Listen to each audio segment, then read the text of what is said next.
అంటే ప్రతి స్పీచ్లోనూ ఒక హీరో, అంటే ఒక సినిమాకి చెప్పిన ఒక హీరో, ఒక విలను, ఒక హీరోయిన్, ఒక హాస్యగాడు ఇలా ఉంటారు. సో మనం వైసీపీ హాస్యగాళ్ళ గురించి చెప్పుకోకుండా ఈ స్పీచ్ని ఎండ్ చేయలేం. ఎందుకంటే జగన్ లాంటి హాస్యనటుడు కనే కళల గురించి మీకు చెప్పాలి. ఆయన ఎలక్షన్స్ అయిపోక ముందు నిద్రలోకి వెళ్ళారు. ఇప్పటికి నిద్ర లేవాలి. అప్పుడప్పుడు నిద్రలో లేచి కలవరిస్తుంటారు. మొన్న కూడా ఒక మాట చూశారు. కళ్ళు మూసి తెరిచేలోగా 9 నెలలు అయిపోయినాయి, ఇంకెంత, ఇంకాసారి కళ్ళు మూసి తెరిచేలోపుగా 5 ఏళ్ళు అయిపోతాయి, ఆ తర్వాత అధికారం మాదే అని ఆయన మాట్లాడుతుంటే అంతకన్నా ఏ హాస్యగాడు కూడా అంత అద్భుతంగా చేయలేడు. అంత అద్భుతంగా హాస్యం చూపిస్తున్నారు ఆయన. కానీ ఆయనకి నా సలహా ఏంటంటే, సార్ మీరు నిద్రలోనే ఉండండి, అప్పుడప్పుడు కలవరించండి, తప్పులేదు. ఇంకొక 20-30 ఏళ్ల తర్వాత మీరు కల్లో నుంచి బయటికి రండి, అప్పుడు దాకా మిమ్మల్ని ఎవరు డిస్టర్బ్ చేయరు. ఇది నాకు మనస్ఫూర్తిగా నేను మీకు ఇచ్చే సలహా. మీరు 20 ఏళ్ల తర్వాత మేలుకోండి, ఆ తర్వాత మీ ఇష్టం. మేమైతే 20 ఏళ్ల దాకా మిమ్మల్ని హ్యాపీగా పడుకోమనే సలహా ఇస్తున్నాం.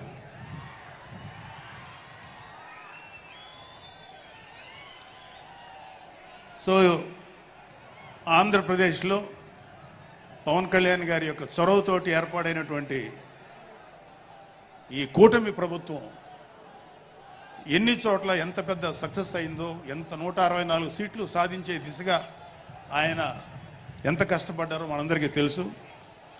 అయితే మా అదృష్టం ఏంటంటే ఇక్కడ పిఠాపురంలో జరుగుతుంది కాబట్టి పిఠాపురంలో ఎలక్షన్స్ ఎలా జరిగినాయో ఒక 2 మాటలు చెప్పకపోతే, నేను పిఠాపురంలో పనిచేసి పిఠాపురం అభిమానుల యొక్క అభిమానాన్ని చూరుకున్న పవన్ కళ్యాణ్ గారికి, అలాగే పిఠాపురం యొక్క జన సైనికులకి, పౌరులకి నేను కృతజ్ఞత చూపించినట్టు అవుతుంది. సో వాళ్ళ కోసం ఈ 2 మాటలు మాట్లాడుతున్నాం. సో పవన్ కళ్యాణ్ గారు పిఠాపురంలో మమ్మల్ని పనిచేయమన్నారు. అంటే నన్ను, మా ఫ్రెండ్ అజయ్ గారిని, అలాగే మర్రెడ్డి గారిని, రత్నం గారిని, శంకర్ గౌడు, మహేంద్ర, పంచకర్ల సందీప్, ఇలా మాకందరికీ పిఠాపురంలో పనిచేసే అవకాశం ఇచ్చారు. మేము పని మొదలెట్టిన తర్వాత మాకు అర్థమైంది ఏంటంటే,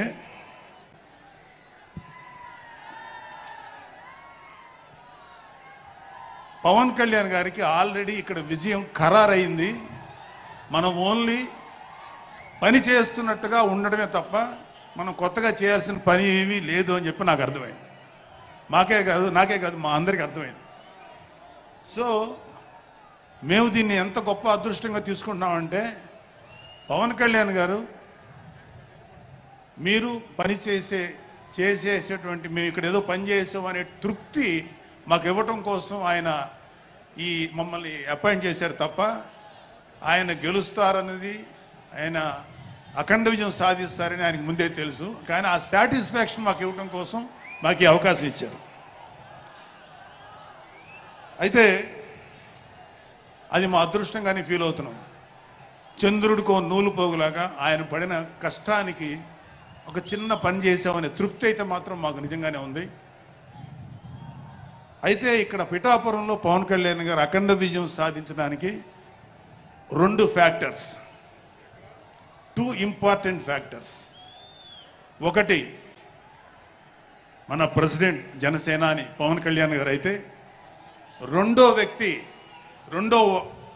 ఫ్యాక్టర్, నాట్ వ్యక్తి, ఫ్యాక్టర్ పిఠాపురం జన సైనికులు, పిఠాపురం పౌరులు, పిఠాపురం ఓటర్స్. వీళ్ళిద్దరూ లేకపోతే మేము ఏమి చేసినా ఏం ఉపయోగం లేదు. సో మాలో ఎవరైనా ఇంకెవరైనా సరే పవన్ కళ్యాణ్ గారి విజయానికి నేనే దోహదపడ్డాను అని ఎవరన్నా అనుకుంటే అది వారి కర్మ, అంతకంటే ఏం చేయలేదు.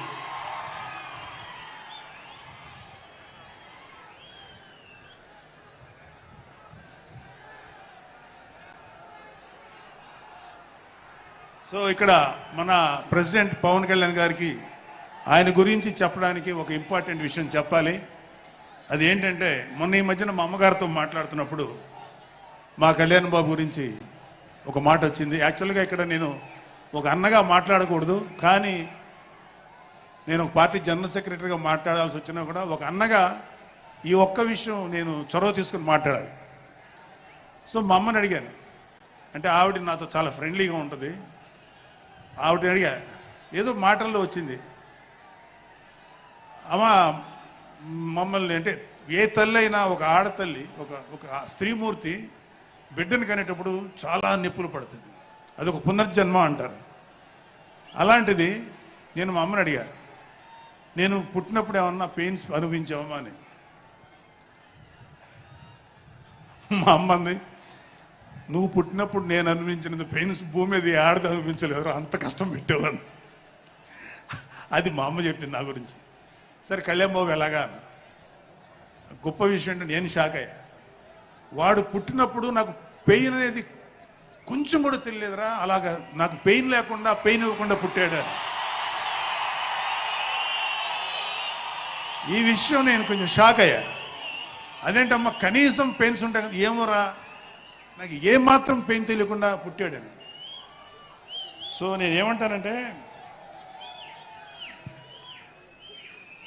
పుట్టేటప్పుడు కన్న తల్లికి కూడా ఏమాత్రం నొప్పి బాధ ఇవ్వకుండా పుట్టిన పవన్ కళ్యాణ్ లాంటోడు, అలాంటి నాయకుడు ఈ కూటమి భాగస్వామ్యంలో ఉప ముఖ్యమంత్రిగా ఉన్న నాయకుడు ప్రజలకి ఎందుకు బాధలు రానిస్తాడు? వాళ్ళకి ఏ బాధలు కష్టాలు రాకుండా గుండెల్లో పెట్టుకొని చూసుకుంటాడు. అది మనం కళ్ళారా ఈరోజు చూస్తున్నాం. ఇప్పుడు మనం చూస్తున్నది ఆవగింజలో అరవంతు మాత్రమే. కూటమి భాగస్వామ్యంలో పవన్ కళ్యాణ్ గారి భాగస్వామ్యంలో జరుగుతున్న కూటమి ప్రభుత్వం పరిపాలన ఆవగింజల అరశాతమే. ఇంకా చాలా ఉంది. ఇప్పుడు చూస్తుంది just tip of the iceberg. అద్భుతమైన పరిపాలన మనకు రాబోతుంది. రాబోయే 20 ఏళ్లలో ఆంధ్రప్రదేశ్ ఒక స్వర్ణయుగం చూడబోతుంది. ఎందుకంటే ఎప్పుడో స్వాతంత్రం రోజుల్లో కొంతమంది మహానుభావులు పుట్టారు. అలాంటి వ్యక్తి ఈ రోజు పుట్టడం, ఈ రోజు మన ముందు ఉండటం మన అదృష్టం. అలాంటి వ్యక్తి దగ్గర పని చేయడానికి ఇగో ఈ స్టేజ్ మీద ఉన్న ప్రతి ఒక్కళ్ళం గర్వంగా ఫీల్ అవుతున్నాం. మాకు పదవులు వచ్చినా రాకపోయినా ఆయనకు సేవ చేస్తాం. నేనేమంటానంటే మీరందరూ తెలుసుకోవాల్సింది, మీరు పవన్ కళ్యాణ్ అంత గొప్పవాడు కండి, తప్పులేదు. రాకపోతే అంతగా అవ్వలేకపోతే ఒక గొప్పవాడికి అనుచరుడిగా మారండి, ఏదైనా మంచిదే. నేను ఆ పని చేశాను. రెండో పని, పవన్ కళ్యాణ్ గారు అంత గొప్పగా నేను అయ్యే దమ్ము లేదు, కానీ ఆయనకి అనుచరుడిగా మాత్రం నాకు అవకాశం ఇచ్చారు. అది నేను చాలా సంతోషపడతాను. ఎందుకంటే ఇవాళ కళ్యాణ్ బాబు లాంటి వ్యక్తి, ఇక్కడ ఉన్నటువంటి మా నాయకులు ఎవరైనా సరే, మేము చూస్తున్నది కేవలం ఒక జనరేషన్ కాదు, రాబోయే 3-4 జనరేషన్స్. అంటే మీరు, మీ పిల్లలు, మీ గ్రాండ్ చిల్డ్రన్ ఎంత మంచి ప్రపంచాన్ని చూడాలి, ఎంత మంచి జీవితాన్ని చూడాలి, ఎంత చక్కటి అవకాశాలు రావాలి అనేటువంటి ఆలోచనతోటే ముందుకెళ్తున్నాం. ఖచ్చితంగా రాబోయే 20 ఏళ్లలో ఇది జరిగి తీరుతుంది. పవన్ కళ్యాణ్ గారు ఒక జనరేషన్ కోసం కాదు, రాబోయే 2-3 జనరేషన్ల కోసం కూడా ఆలోచించగలిగేటువంటి గొప్ప నాయకుడు. ఇంకొక చిన్న విషయం ఏంటంటే, నాకు ఎమ్మెల్యే